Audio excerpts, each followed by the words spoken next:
Baik, kembali lagi dalam Selamat Pagi Malaysia, dan sekarang ini kami akan bercakap tentang Belia Belanjawan 2021 dan generasi masa depan negara. Ini perkara yang paling penting kerana golongan belia kita ni mungkin taklah semuanya leka, tapi mereka kadang dibuai mimpi sendiri, Munawar. Betul. Jadi kita nak bila bercakap mengenai Belia Belanjawan 2021 ini dan generasi masa depan negara. Seperti yang kita maklumkan di awal siaran Selamat Pagi Malaysia, cadangan Belanjawan 2021 masih lagi dibuka sehingga 1 November. Jadi ayuh rakyat Malaysia kita menyertai cadangan Belanjawan 2021 ini. Jadi perincian untuk segmen seterusnya ini kita akan bercakap mengenai secara spesifikasinya kepada generasi belia, dan kita perkenalkan tetamu kita, Hana. Ya, Dr. Muhammad Mushid Arsyad, pensyarah pembangunan belia Fakulti Pengajian Pendidikan UPM, dan juga Datuk Fazli Yaakob, chef selebriti, penyanyi dan usahawan. Assalamualaikum dan selamat pagi. Waalaikumsalam warahmatullahi. Okey, saya mulakan dengan siapa dulu? Datuk lah dulu. Datuk pun boleh.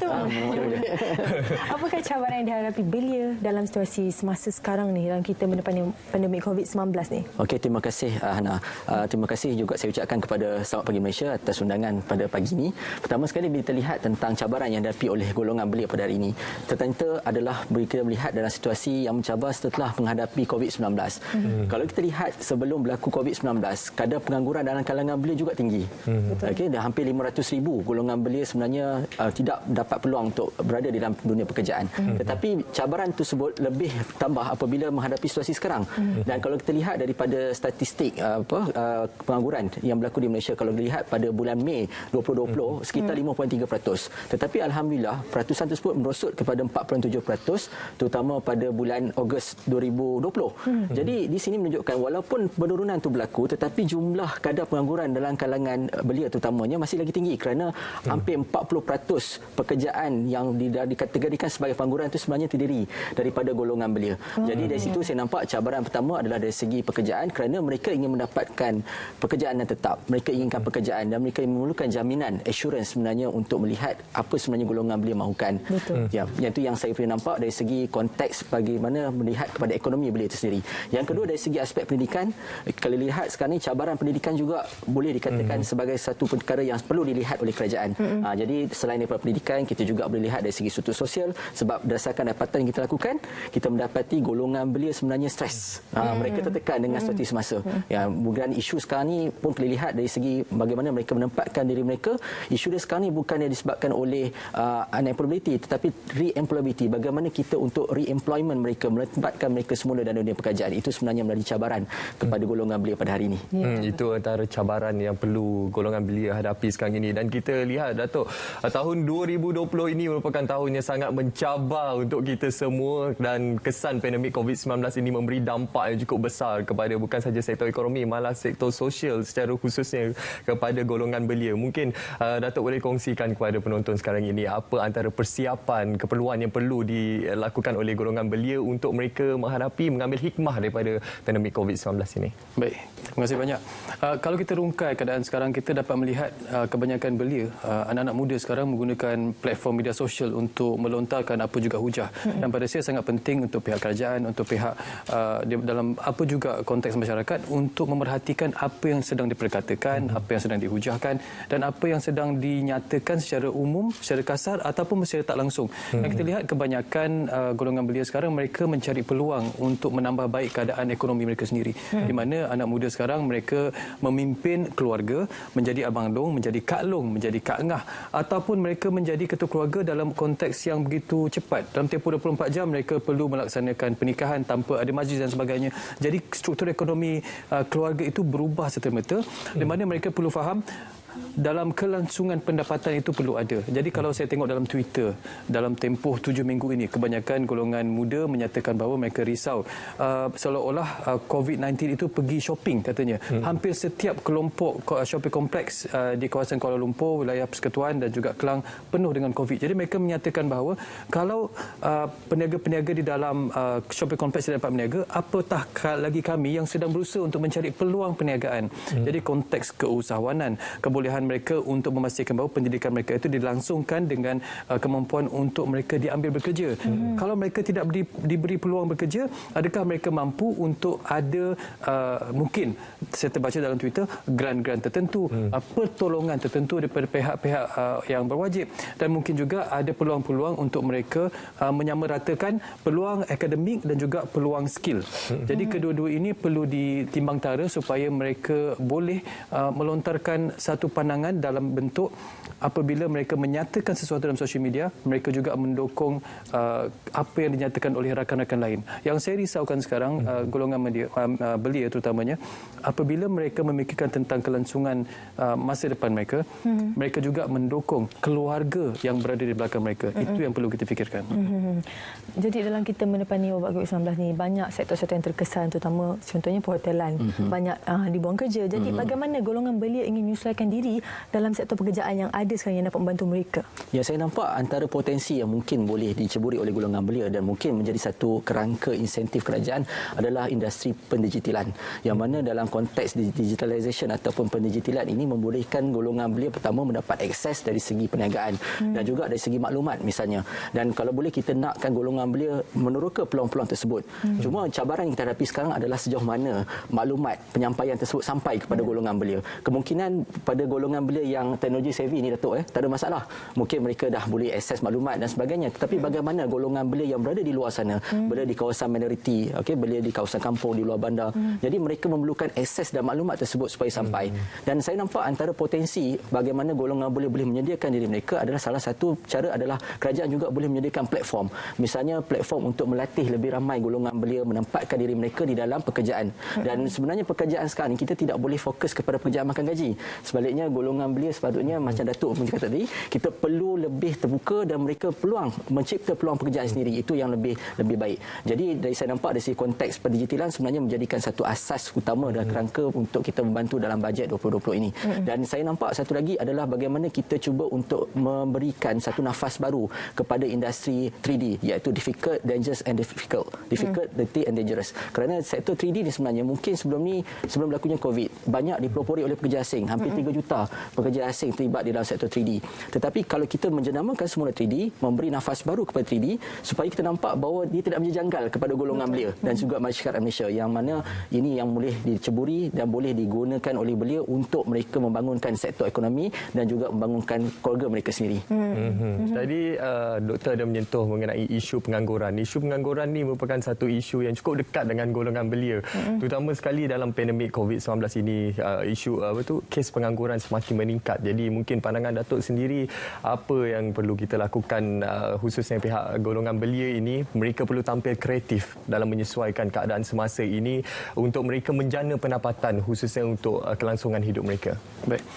Saya memiliki beberapa perniagaan dan saya melihat ramai rakan-rakan saya yang terpaksa melepaskan pekerja, sama ada secara sementara ataupun membayar gaji dalam struktur yang berbeza, 4 kali, 5 kali, ada yang tak bayar gaji sekalipun. Dan saya melihat ada 2 kelompok yang wujud apabila berlakunya pandemik ini. Kelompok pertama yang mana mereka terkapai-kapai, diberhentikan bekerja, masih lagi mencari peluang pekerjaan, hantar resume 10-20 syarikat tapi sudah tentu ramai yang tidak berani mengambil kerja baru. Tapi ada kelompok baru yang lebih kecil, mungkin dalam lingkungan 20 hingga 30%, terus tersedar. Mereka cuba mencari kebolehan untuk menjadi seorang usahawan atas talian, usahawan daripada rumah, usahawan yang dikatakan bekerja dari rumah. Jadi 20-30% golongan ini yang mungkin lebih kreatif, ada sikap inovatif. Ada satu masalah lain pula, daya tahan. Keanjalan itu tidak ada. Jadi apabila mereka tidak anjal, dalam tempoh seminggu hingga 2 minggu, mereka mengharapkan lontaran perniagaan dan peluangan perniagaan yang sempurna, mereka gagal untuk mempertahankan kebolehan mereka untuk kekal kreatif. Jadi saya rasa golongan belia perlu ada satu perkara yang sangat penting, iaitu daya tahan dalam menghadapi masalah yang kita sedang hadapi. Maksudnya, apabila mereka berniaga, mereka perlu faham akan berlaku pasang surut dalam bidang keusahawanan. Mungkin berniaga hari ini lontarkan 100, besok belum tentu dapat 100. Mungkin seminggu, tak macam dulu. Dulu kita lontar 100 hari ini, besok dah dapat 1000. Tapi kita perlu faham bahawa golongan belia perlu diberikan pendidikan yang sempurna. Pendidikan ini pendidikan dalam keusahawanan, pendidikan dalam daya tahan dalam bidang perniagaan dan kebolehan mereka mereka untuk berniaga daripada rumah. Dan saya sendiri apabila saya membuat review makanan, baru-baru ini saya memberikan hampir 100 review percuma untuk peniaga-peniaga yang baru berniaga. Alasan saya mudah. Saya nak mendukung keupayaan mereka, nak memberi peluang kepada mereka dan memberi daya tahan. Dan apabila saya berjumpa dengan golongan beli yang baru nak berniaga ini, rata-rata melontarkan masalah yang sama. Dia kata, Abang Fazli, kita berniaga baru 2-3 hari. Tetapi kita rasa bahawa kita tidak mampu bertahan untuk 2-3 minggu kerana tidak ada orang yang mendukung. Tidak ada kemampuan kapital. Tidak ada investment yang besar. Jadi apa yang saya nyatakan kepada mereka, daya tahan itu penting, kreativiti itu penting dan keusahawanan ini, perniagaan daripada rumah perlu satu keupayaan yang sangat penting, iaitu stress level itu perlu mereka mampu tampung sebaik mungkin. Dan apabila stress level, saya selalu menyatakan bahawa dukungan daripada golongan keluarga, daripada masyarakat sangat penting. Jadi sebab itu kalau kita mendapat, kita melihat di mana golongan belia, mereka mula perniagaan baru, sangat penting untuk kita memberikan sedikit anjakan. Dan anjakan ini yang saya rasa perlu diberi penekanan di dalam belanjawan terbaru ini. Datuk ada bercakap tentang pendidikan dan baru-baru ini tular tentang seorang usahawan. Dia berkata walaupun SPM-nya tidak berjaya, tetapi dalam industri usahawan ni dia menjadi seorang yang berjaya. Jadi pandangan doktor sini, pandangan itu. Okey, berdasarkan pandangan saya, pendidikan ni sebenarnya adalah ilmu yang boleh dimanfaatkan sepanjang hidup mereka. Dan semestinya pendidikan itu merupakan tiket untuk mendapatkan pekerjaan yang baik. Sebenarnya kalau kita lihat dari konteks itu, pendidikan sebenarnya lebih menyediakan diri kita sebenarnya untuk menjadi orang yang berguna, menjadi orang yang berilmu dan memberi manfaat kepada orang lain. Cuma saya nampak dekat sini antara mungkin dari segi konteks ilmu itu dan juga cuba untuk saya refleksi daripada apa yang Datuk Fazli nyatakan tadi, maka di sini bahawa terdapat satu peluang sebenarnya yang boleh dikembangkan oleh kerajaan. Pertama sekali adalah dari segi konteks untuk melatih golongan belia. Dan termasuk juga dalam aspek untuk perantisan, iaitu place and train. Sebenarnya dia juga boleh meliputi sektor keusahawanan, dia juga boleh meliputi sektor sosial dan juga profesional. Jadi bermakna dekat sini proses untuk memberikan peluang kepada golongan belia mendapat latihan yang lebih efektif dan lebih komprehensif perlu dilakukan oleh kerajaan, terutama dalam menghadapi situasi yang agak mencabar pada hari ini. Jadi bila mereka mendapat peluang, mereka diberi pendedahan, secara tidak langsung golongan belia boleh mendapatkan akses yang lebih besar. Ini kajian yang kita lakukan bersama Kementerian Belia dan Sukan dan juga bersama rekan saya di Profesor Dr. Ismi di UPM. Kita dapati bahawa untuk aset dalaman golongan belia tak ada masalah. Maknanya sebab golongan belia mereka ada knowledge, mereka ada kemahiran kerana mungkin disebabkan oleh sistem pendidikan kita yang semakin baik. Cuma antara kelemahan dan kekurangan ia adalah mendapatkan aset luaran, iaitu akses daripada sokongan luar, iaitu peluang ataupun cara bagaimana mereka melebarkan lagi networking mereka.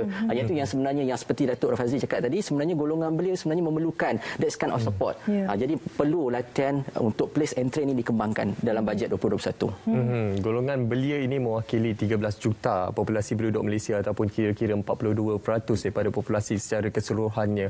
Dan suara belia ini perlu kita ketengahkan. Antaranya banyak organisasi-organisasi yang mempertengahkan suara-suara belia antara Majlis Belia Negara Malaysia, dan juga kita dengar suara daripada panel-panel kita ini. Apa antara keperluan yang perlu kita ketengahkan dalam cadangan belanjawan 2021 ini untuk pembangunan masa depan golongan belia dan juga negara khususnya? Baik, saya melihat salah satu kepentingan ialah untuk memberikan keyakinan kepada golongan belia bahawa mereka itu sedang dibantu, kekal dibantu dan sentiasa diberi peluang.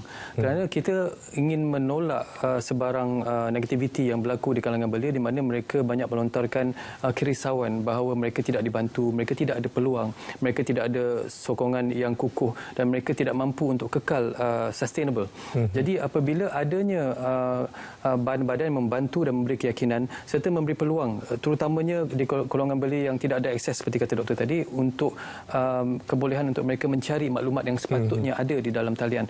Jadi kita perlu memperkukuhkan kemahuan mereka, keyakinan mereka dan bahawa mereka diberikan lonjakan dan ledakan idea. Dan ledakan idea ini tidak akan mampu kita gemblengkan kalau mereka tidak nampak peluang itu ada.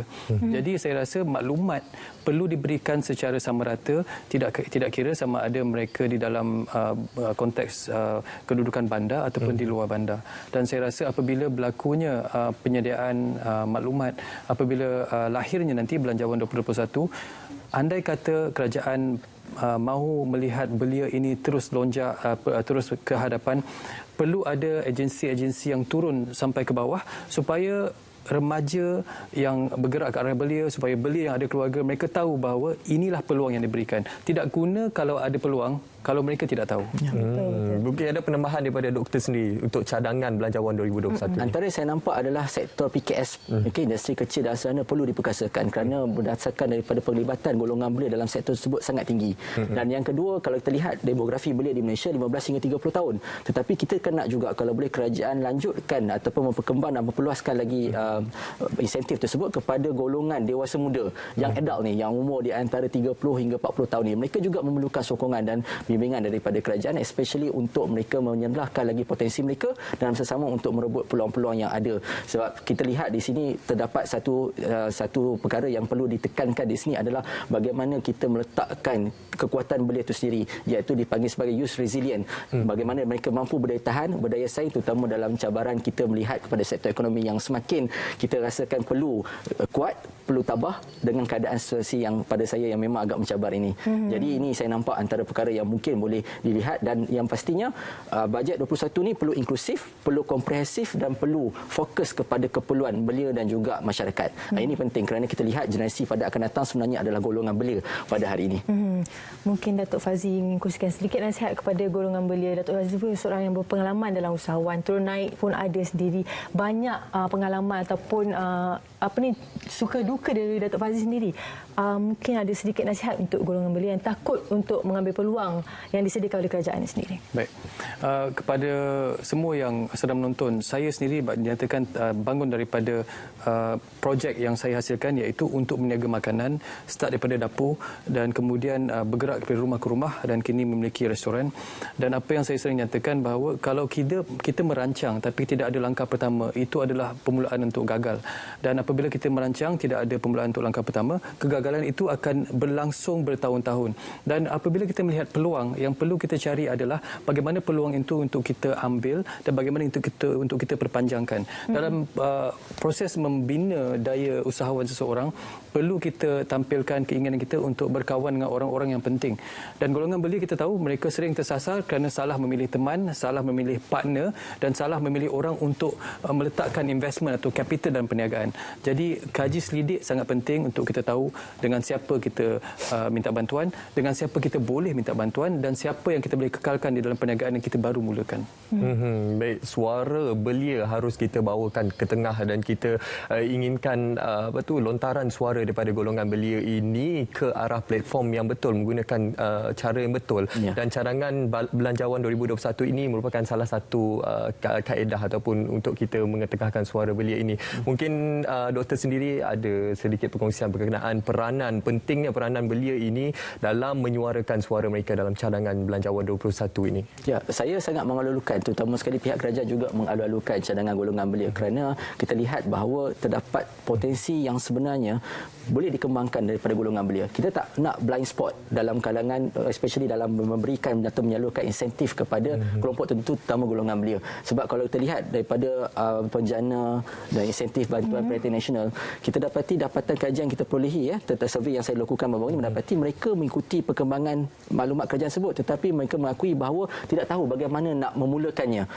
Jadi memerlukan lebih banyak lagi pendedahan dan juga kalau boleh lebihkan lagi sektor untuk memberikan peluang kepada gig ekonomi ataupun ekonomi gig ni kepada golongan belia yang boleh diceburi dan boleh diperluaskan. Itu pandangan saya tentang bajet 2021. Baik, terima kasih sekali lagi Dr. Muhammad Musyir Arsyad dan juga Datuk Fazli Yaakob atas pengkongsian bagi golongan belia, dan kami ada sedikit informasi